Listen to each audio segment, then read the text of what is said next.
तो देखिए आज का जो हमारे पास क्वेश्चन है वो है सिद्ध करें कि 3 प्लस रूट 5 एक अपरिमेय संख्या है।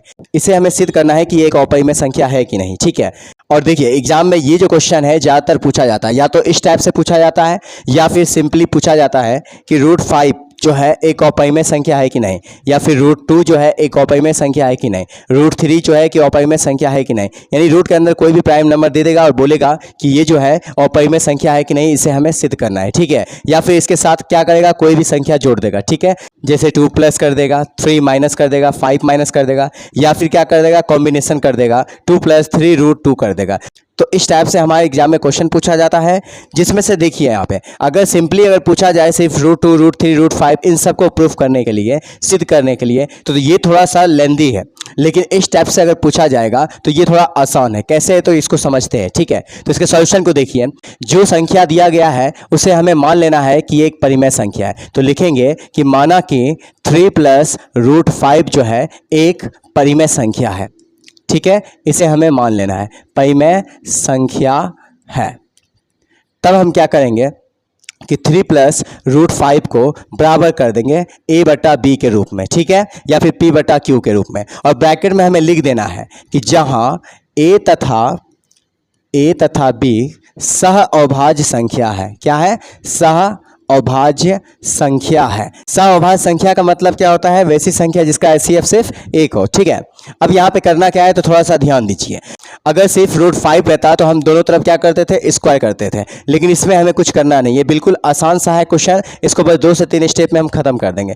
हम क्या करेंगे कि रूट 5 को बराबर के इधर ही रख देंगे। ठीक है, यहाँ से देखिए रूट 5 को हम इधर रखेंगे तो 3 को उधर भेज देंगे। बराबर के उधर क्या है, a बटा b है। 3 जो है प्लस में, इधर भेजेंगे तो माइनस में हो जाएगा। अब इसका क्या करेंगे, इधर एलसीएम लेके इसका भिन्न का घटा कर लेंगे। ठीक है, तो यहाँ से रूट 5 बराबर क्या हो जाएगा, इसका एलसीएम लेंगे तो क्या होगा, b होगा।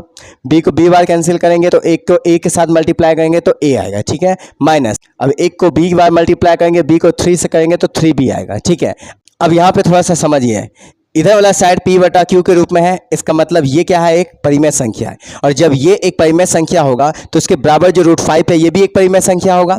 लेकिन हमें पता है कि रूट 5 क्या है, अपरिमेय संख्या है। इसीलिए जब रूट 5 एक अपरिमेय संख्या है तो इसके बराबर जो होगा संख्या वो भी क्या होगा, अपरिमेय संख्या होगा। और चूंकि ये दोनों कहाँ से बना है, तो अभी 3 प्लस रूट 5 से बना है ना, तो इसका मतलब ये क्या हो जाएगा, हमारा अपरिमेय संख्या हो जाएगा। बस इतना समझा के लिख देना है। क्या लिखना है तो समझिए यहाँ पे, चूंकि हम जानते